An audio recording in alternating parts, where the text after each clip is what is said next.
Hello, hello, and welcome back to yet another episode of the ERG Movement Podcast. On this podcast, we bring some dope people on who have done amazing things in the ERG space, and today is not an exception to that.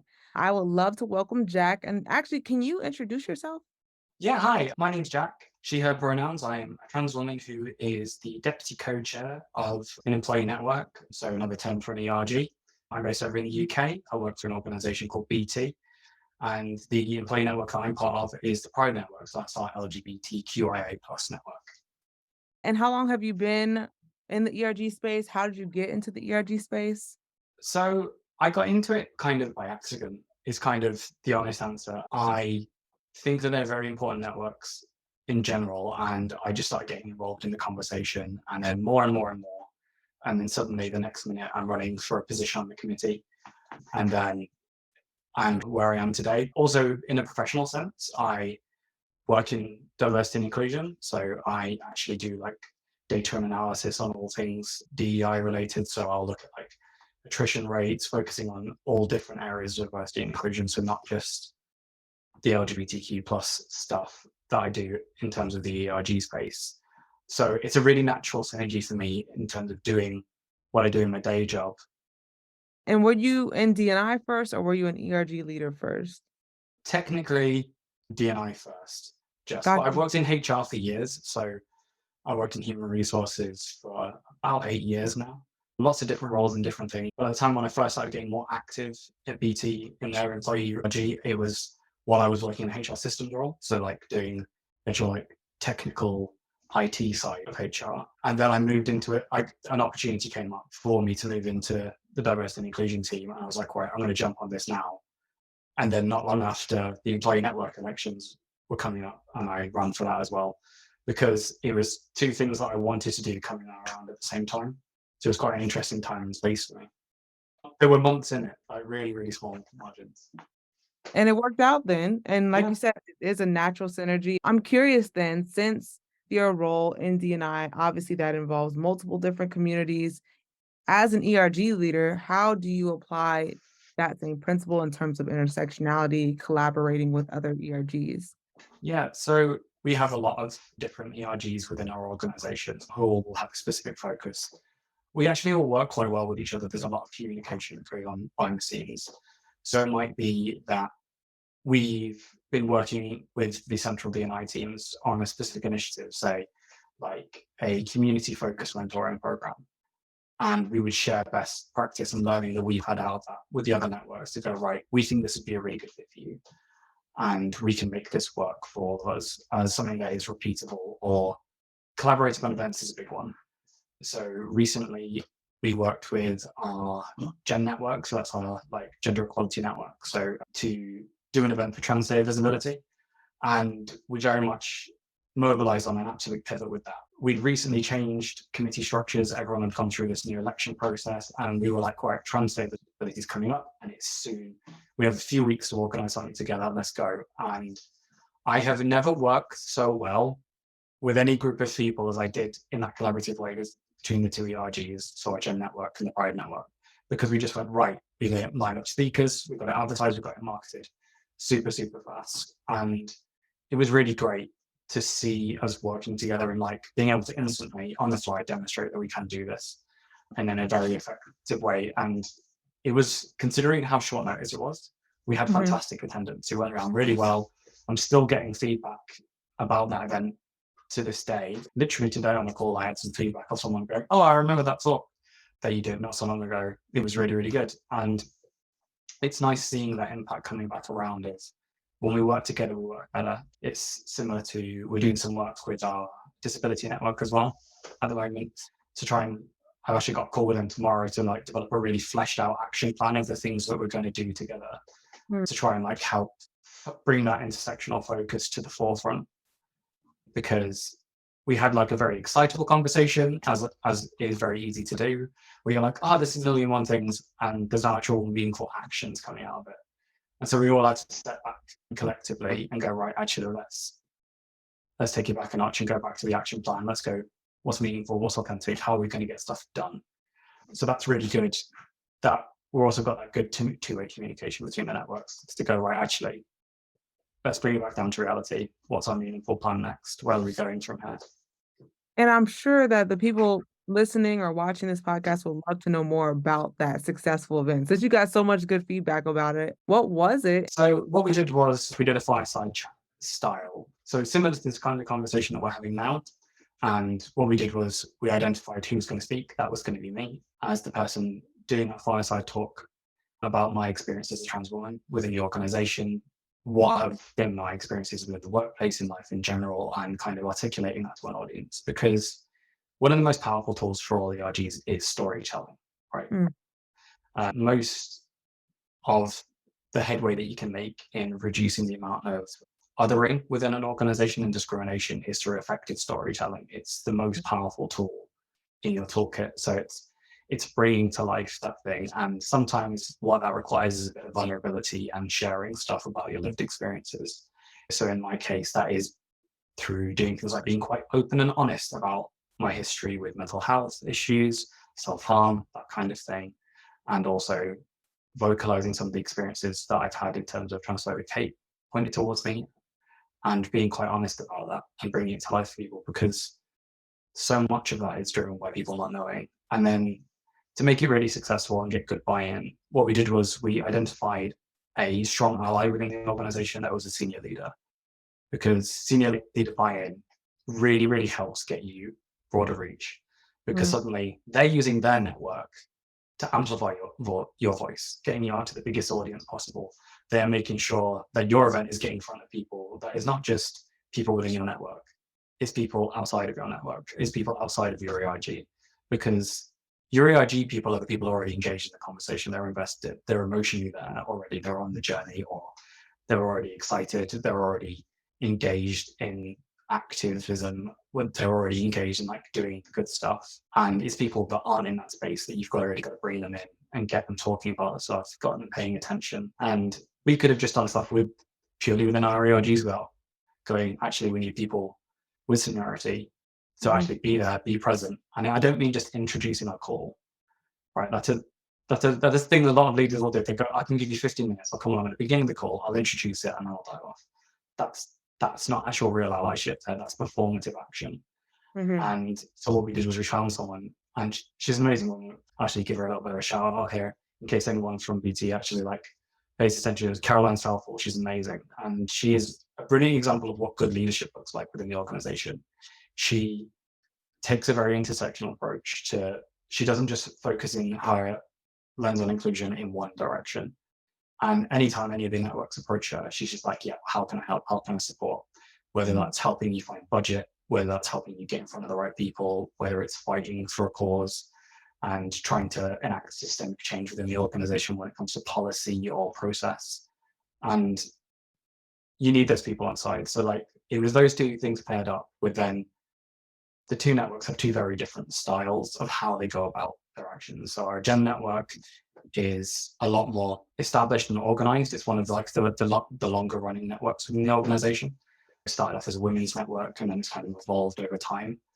And the Pride network tends to operate more on a ask for forgiveness rather than permission model of way of doing things, which often gives us that ability to be really agile and do things fast.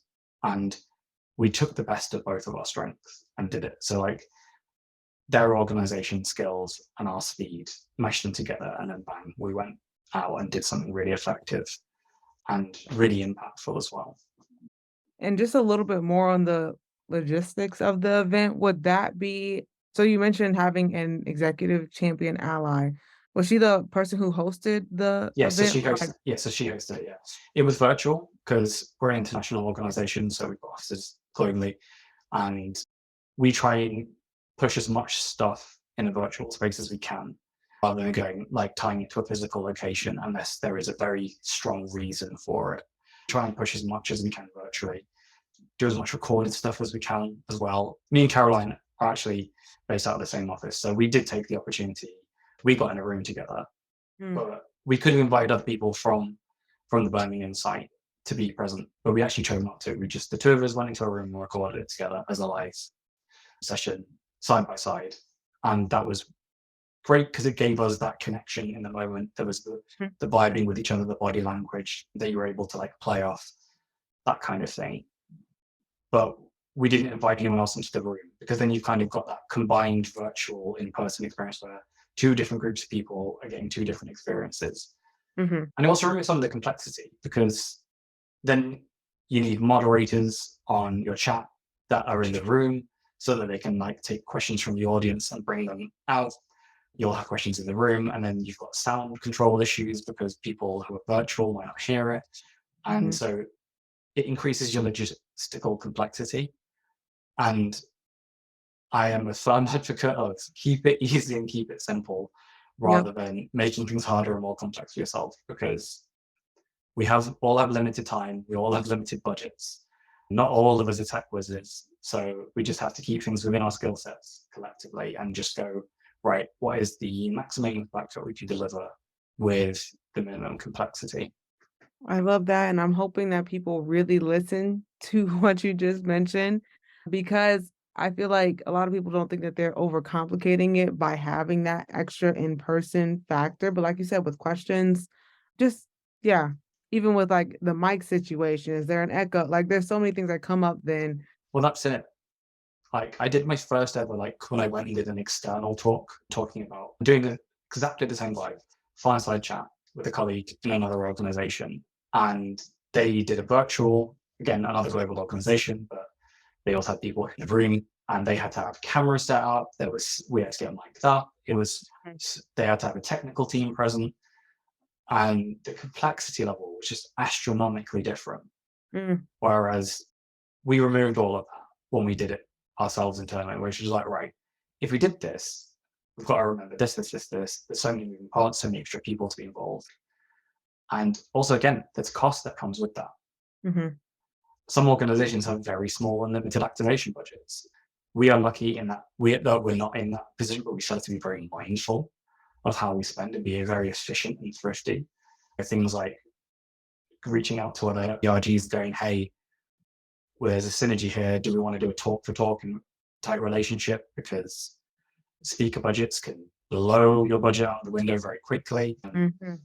Like, to use pounds rather than dollars, some speakers that we've reached out to are costing upwards of £3,000 for an hour. And you think, great, that'd be really nice to get in that person. It's like, but how much of that my budget is that going to arrange with one speaker? And like, let alone if you try to like really get ambitious and bring in someone like famous, where their fees can be extortionate. And right, I'm a firm advocate for pay your speakers. No one should speak for free kind of thing.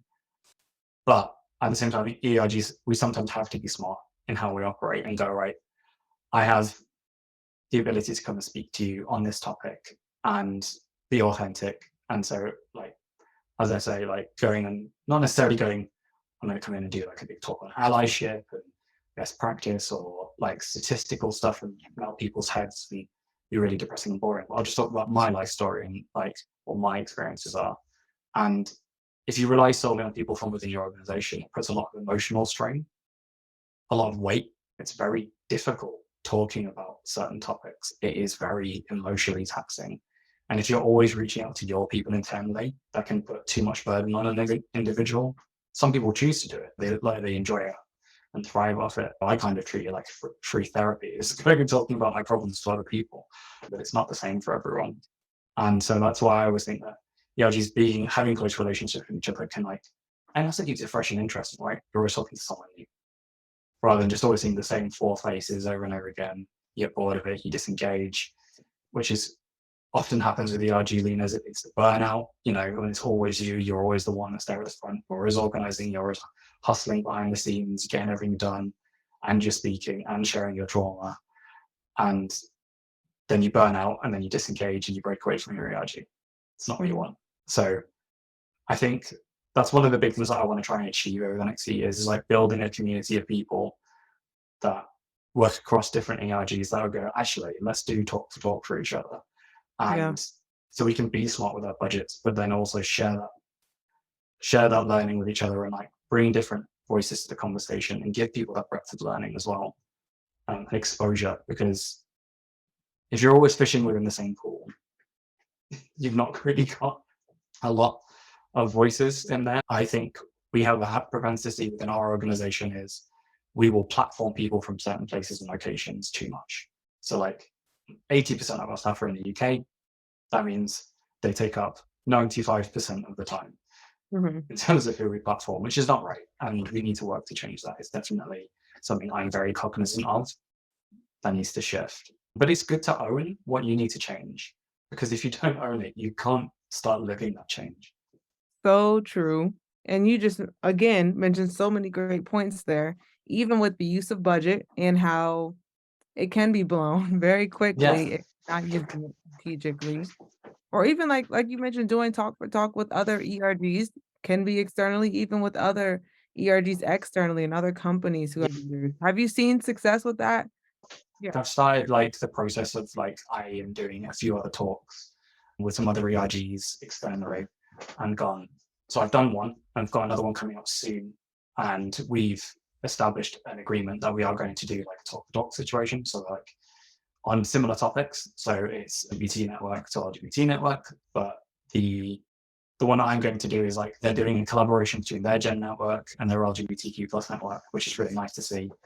That actually that relationship is built up by one of my colleagues from a former role who now is in their gender network, Mhm. who was like, I know someone who is willing to do this kind of thing. And so she reached out to me and said, right, let's make this happen. Let's have this conversation, get that going. But it's also helped me because now I have that relationship and that end with that other organizations, ERGs, and go, right, let's share what our experiences are. And it's had some really good conversations, really powerful stuff, which has been amazing. And now it's just about building momentum with that. It's actually like there's been a lot of change in that space within our organization even recently. We recently actually won an award for like best LGBTQ plus network at the Diva Awards, which was really, really big for us. But that's actually gained our network a lot more exposure internally because suddenly it's like you've got external recognition for this. And so you can go, right, actually, let's take certain conversations a bit more seriously. It's meant that senior stakeholders are suddenly more engaged, they're paying attention because you're getting external positive press. Mhm. And that's why, like, I think it was a good next step for ERGs, like trying to get out from that sort of early grassroots step is like, now you need to take your voice outside of the organization. You've got to start internally first. You've got to get your house in order. What I'm really loving is seeing so many different people who have got involved in their ERGs and then gone off and started things that are an external voice. So it's sharing what we've done right. This is how you do this. This is how, or it's not even how you do it. It's like, this is how we did it. It's really powerful because the more people you're talking about stuff, the more people have a chance of seeing it, the more people you might start on a journey of questioning their behavior and Mhm. challenging the status quo. After you move on to a new company, that's not necessarily the end. That's a really important thing that I think a lot of people forget is just because you might move away from your ERG or you might move away from your organization, you are still a key player in that space and you have so much opportunities. It's like our former lead of the Pride Network, I still speak to on a regular basis. And I can't imagine that changing even when I've left the organization. Mm. I still speak to people from organizations where I did a talk with them last year. And I still give them updates about my personal life or my personal journey. So like in terms of my transition, I was like keeping them up to date on my journey with HRT, just little stuff because they were emotionally invested. They helped me get my transition GoFundMe page a little bit of a broader audience. And it's even just having the small conversations, celebrate it. Because like, hey, did you have this life moment? I know we've talked about this and you knew about that. And I just wanted to share it with you because you were part of my story and getting to where I am. And staying connected to those communities that you've left is really important. And it's a huge opportunity for you. But you will go on to new jobs. You will be able to like make those puzzle pieces together and you will become a more powerful voice as a collective. When you start pulling all those threads together and going like, for example, you might have to pull a business case together to justify something. It's like, how can you share that business case with another ERG that you might know? They go like, hey, we've been fighting the same fight internally and we won. So You might need to strip out some of the sensitivities about your company's data, or it was like, hey, this is the format we use. Like, here's a bit of a template that you could use for success. It may not work for you, but if it doesn't, let us know and let's work out what did. And suddenly you've all got this action plan that you can go and go, right, actually, we know what works and we know what doesn't. It's like, how much data driven do you have to be? How much do you need to rely on like human element of storytelling? What works best in your organization? Is it case studies? What do good case studies look like? Because that's, once you understand that, that's where the power comes from. Because once you have your ability to articulate your case and start getting people to buy in and see why it's necessary, it becomes less about the money. Like, because that's what a lot of organizations see, right? It's just like, yeah, but what is it going to cost me? What is it going to cost me? I was like, no, but what is it going to save you in attrition? How much money are you going to save in training costs when you don't have to retrain someone new and it takes them 6 months to get established in a role, because that's how long it takes to take someone to replace that. Like, that's how do you hold on to your talent? And sometimes that can just be, hey, do you want to be able to brag about being an inclusive employer? Do you want to be able to brag about like being an agent for change and being an inspiration? Why not be a market leader in what parental leave you offer to people?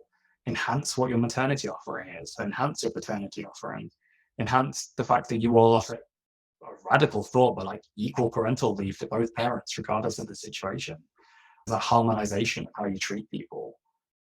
These are all things that you can just build a case for why this adds value to the business. Suddenly you're attracting the best talent because your policies, your benefits are market leading rather than reactionary and slow.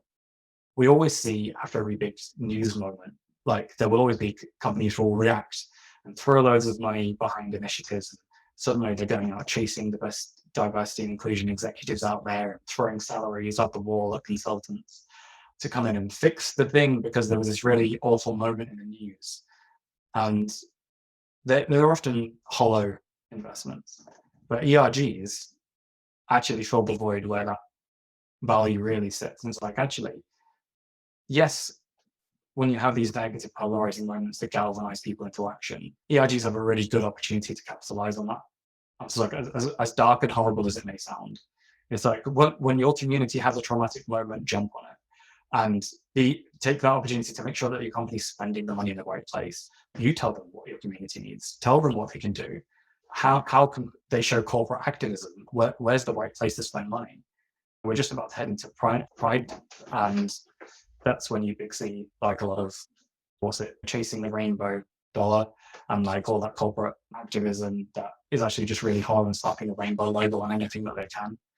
I was like, actually encourage them to say, consider spending your money on community initiatives rather than sponsoring Pride or wasting $30,000 on a float. And it's like, that's not actually what has impact. It's support community initiative, identify a charity that's doing good work in the community, whether that is providing education to underprivileged people, providing like mental health call services, find a charity that's doing that work. And yeah, you can still get your brand out there by providing corporate sponsorship, but do it in an authentic way. You don't need to like just waste it on, you can get the same level of marketing return of community engagement as you can from advertising spend. And ERGs have a really great opportunity to articulate that to their organizations, because I don't know about you, but I hate seeing money spent to help my community that isn't actually spent on anything other than just performance evaluation. And unfortunately, a lot of the times it's because people from the community aren't part of those teams making the decision, that those teams just say, okay, well, what's the easiest thing that we can do? Or what's the thing that gets maybe a lot of eyes and is easy to do? So like you mentioned, like a float might be an example where it's like, actually, had you worked with your ERG team, they could have also recommended some ideas that were real, that had that authenticity behind it and has the impact that will give them a sense of pride for working for the company without it just being the easy thing that like no one knows what, oh, I don't know, at least off the top of my head. Like even for any of the past, whether it's like a pride parade or a march or what have you on for any community, I can't name all the companies that sponsored. But Yeah. if there was a community that did some authentic campaign or something like that, that I'm more likely to remember. That's just And me. I know I'm exactly with you on it. Like, I genuinely cannot remember many organizations that have sponsored something. Like, I don't remember who sponsored Pride in my local city last year. Okay, that one's maybe a little bit of a lie because I volunteer at my local Pride. So that's probably not so strictly true. But I couldn't say any of the other Prides. I don't remember any of the advertising campaigns or anything like that that happened during that season. I don't remember any of that. I remember those authentic moments where they had an opportunity to do something. So, for example, with the situation that's going on in Ukraine right now, I remember my organization making phone calls free Mm, in that, like that's real, mhm, tangible action that you can do to support a group. And that's not just the people that are there, that's the people with families that may be in your country and making phone calls to them free to that area. And they did the same when there were earthquakes in Turkey. Like that's real, mhm, meaningful action. And like they put the actions in the right places in those moments. But organizations all have the opportunity to reach out to their ERGs and go, right, what does real authentic action look like? And because they might not have the right people in the room, as you said before, like when you don't have the right teams with the right people, you're not gonna you don't have that person to challenge it or go, maybe don't word it like that. mm. Or let's steer clear of spending money in this direction. You need those people, and the ideas are a tool for that. Like they are the voice of those communities, and they are internal communities. Like you often see now, like people that work in the diversity and inclusion space, like throwing. There's always an extra letter that appears in these job descriptions. You get people describing them as Jedi because it's the divine justice at the beginning. You know, you see DIB for belonging, and that's often a really big focus now for a lot of organizations. They want to build a sense of belonging because they often see that that's a real gap. And it's just kind of like, right, if you want to increase belonging, increase the amount of engagement opportunities that your ERG has, increase their resources, increase how much that they can do, and increase how much you listen to them. Because that's what drives that change. If you want to build a culture of belonging, listen to your people. That's it's just like a basic thing that a lot of people can apply there. You did mention the power of working with other ERGs and how even like it can help to push things forward in the organization because like we already have a template for how this should be and how like the power that exists there.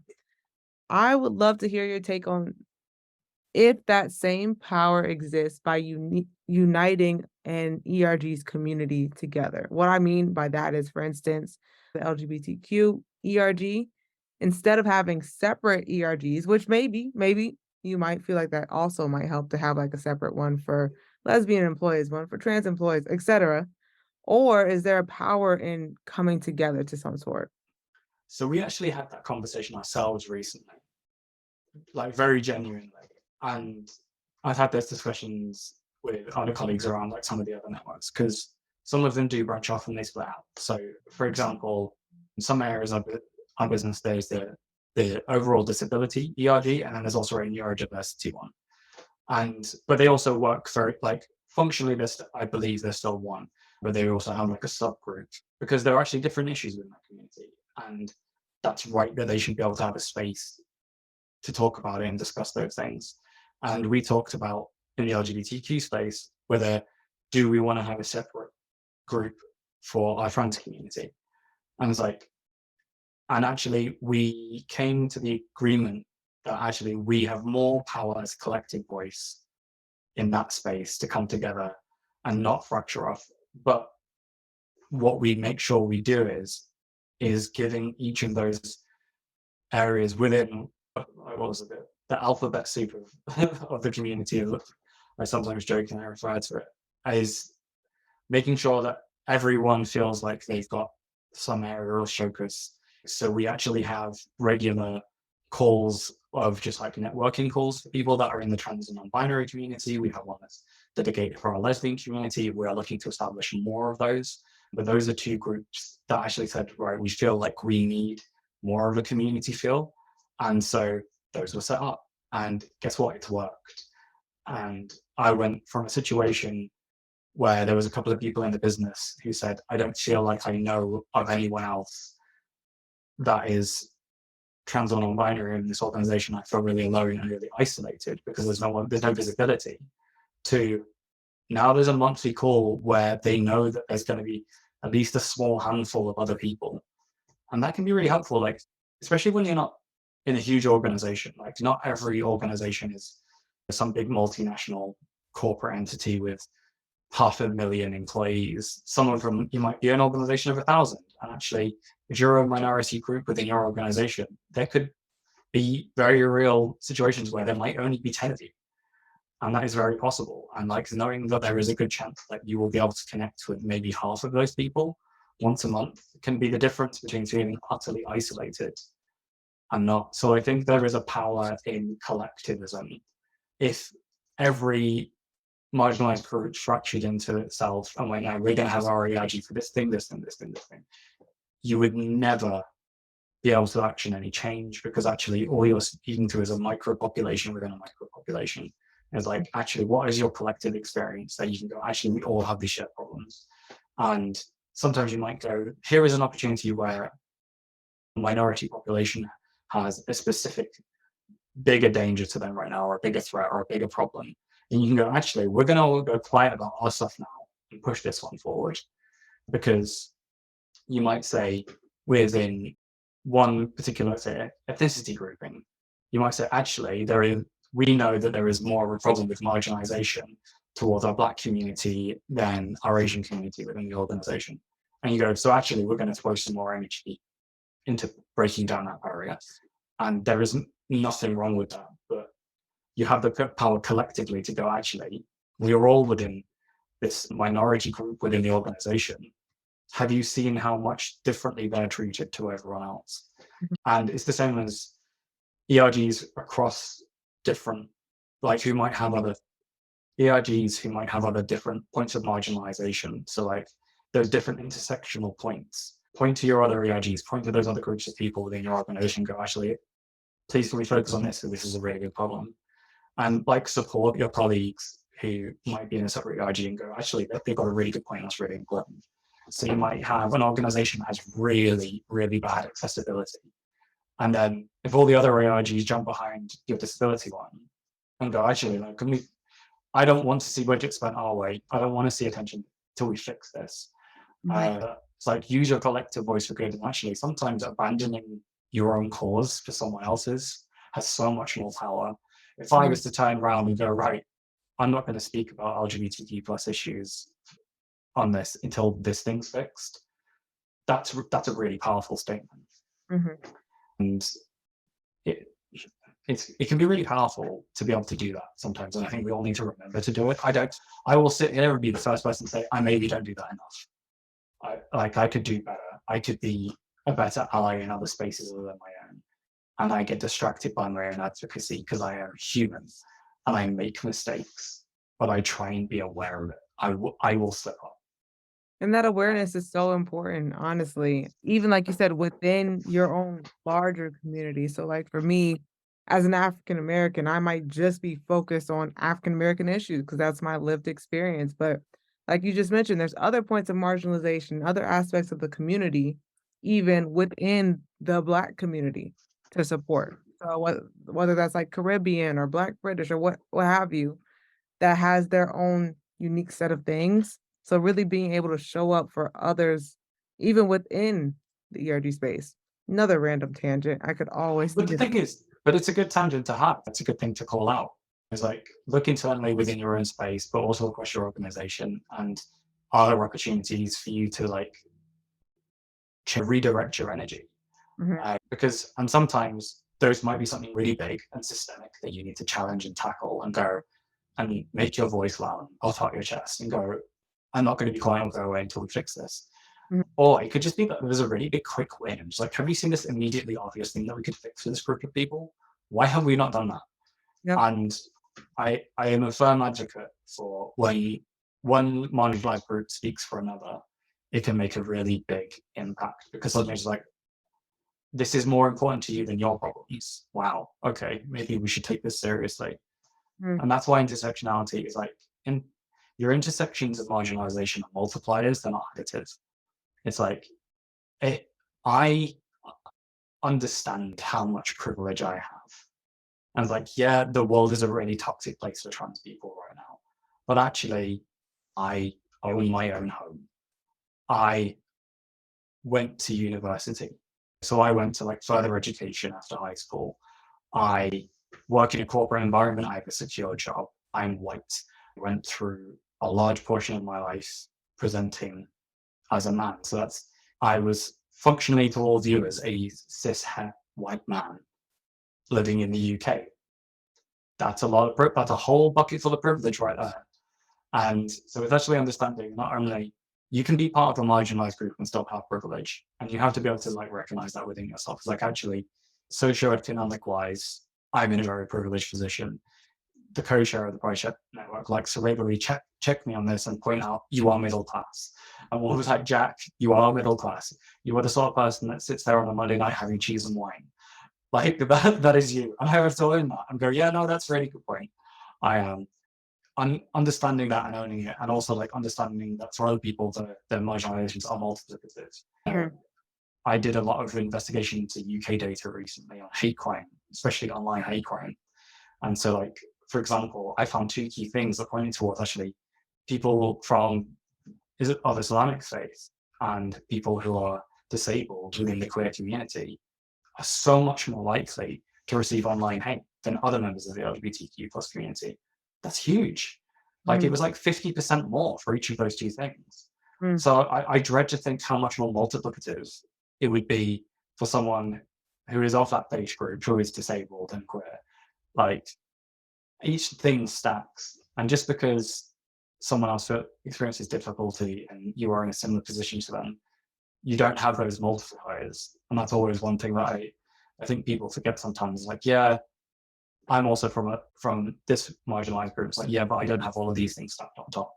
So understand that and don't try and take up too much space. Yeah, as an ERG leader, especially where you're kind of supposed to focus on what your community's issues are, it makes it feel like your issues are like the biggest issues, which for anyone, not to say they're not, But your issues are your issues, right? So right. they're always going to be your priority. Mhm. But it's trying to look outside yourself and understand other people's experiences. And Exactly. I 100% have more work to do in that space, and I am trying. We all do. And that's for all of us. That's all we can do. Yep, exactly. Awareness is so big in that. I love that we spoke about this. Two questions that we like to ask all of our Okay. guests. Thing one, and they're very similar, but on opposite ends.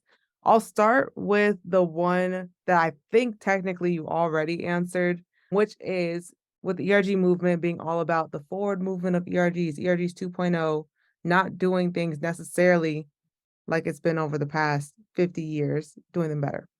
That being said, what do you see for ERGs, let's say like 10 years down the line, or like what's the dream state for ERGs for you? Or the dream state. The dream state for me for ERGs would be very genuinely that they don't need to exist in the way that they do today. That's the dream state. I would love a world where I do not have to do a lunch and learn session on what language to use around LGBTQ plus people. I would love to not have to speak about my lived experience to be able to get people engaged in why I have the right to exist as a human being. That's my dream. I don't think there's an ERG out there that wouldn't want to not have to be one, because in a dream world, like similar to like expand it to my job. If I do my job really well, hopefully eventually I won't have one.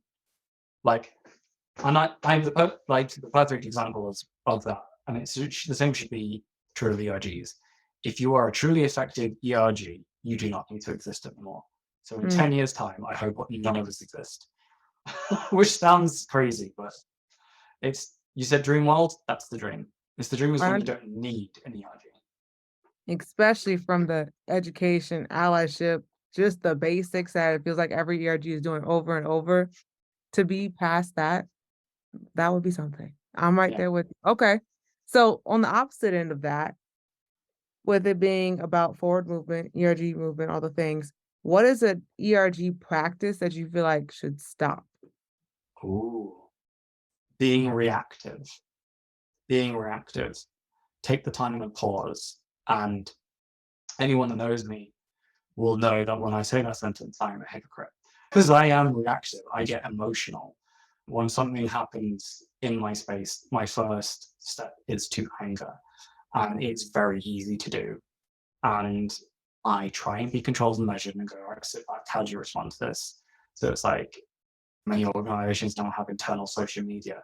Like if you see someone that might say something that's like a racist or homophobic dog whistle, do you jump straight in and start attacking that person and calling them out? Or actually do you try and take a calmer approach, breathe, and go, right, what are the mechanisms internally to process this? Do I report it? I then do it through official channels? Or is this an opportunity for me to try and call this person in? And understanding the difference between calling out and calling people in is a Mm, tool that needs to be in every ERG's toolkit, and use it. Don't be reactionary. Don't jump straight to anger, because there is a very reasonable chance, as much as it might be horrible in that moment, that that person is just ignorant. I don't think that we could close any better than that because I think that you're the first person on the podcast, please, to bring up that concept. It definitely needs to be talked about more. Oh So, yeah, like calling out versus calling in culture. Like if anyone's listening at this point, please go out and read, learn, and understand the difference between those two things, because it will change your life. speaking of reads, I know I said that was the last question, but do you have any recommended reads for listeners of the podcast? Oh, right. You're going to test me here, but I will actually check on my phone because I have an audiobook that I'm listening to at the moment, which I would love to recommend. But it's also available in actual book format. This is cringe, like hearing it on my phone just there, like, where It's is it? all good. It's convenient. So the I can never remember the title of it because I'm terrible. Where is it? It is DEI Deconstructed by Lily Zhang.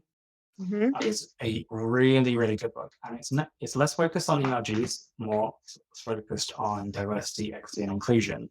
But it does a really great job of challenging the current status quo of what DEI professionals do, and go like, what's working, what doesn't. And it gives you a lot of tangible actions of go away and think about this. Go away and understand what your organization has in this space. And you do not need some HR professional, some DEI consultant, some senior leader within your organization to go do those things. ERGs can go and do that. Mhm. And you can go away, educate yourself with something like that. And like I choose an audiobook because I do not necessarily make enough time to read. So, but it's available as an ebook, a physical book, audiobook. I'm not paid to advertise this right now. It's my current read, and it is really accessible, albeit wordy. The introduction is long, but there is some real practical stuff that you can take away and do something tangible. Yeah, I that is the love one it. thing I would recommend. Definitely love some actionable takeaways, tangible takeaways as well. Well, I mean, it's been great having you on this episode. Tell everyone how to find you. Maybe they want to do a talk for talk. I don't know. Yeah, so if you reach out to me on LinkedIn, so I'm Jak Matthews, that's Jack spelled JAK. Find me on there. I'm not really active on the Instagram, so I won't plug my other socials, but that's the big one to look out for me on. Feel free to reach out. I'm always happy to have a discussion about whether we can do a talk together, whether it makes sense, what we can do, but also just share learning and grow like that. Yeah, look for me on LinkedIn. All right. You all heard it here first. Thank you so much again, Jack, for joining us. There's so many great information, gems dropped. And for everyone who's tuned in, thank you all for watching. I will be sure to catch you on our next episode.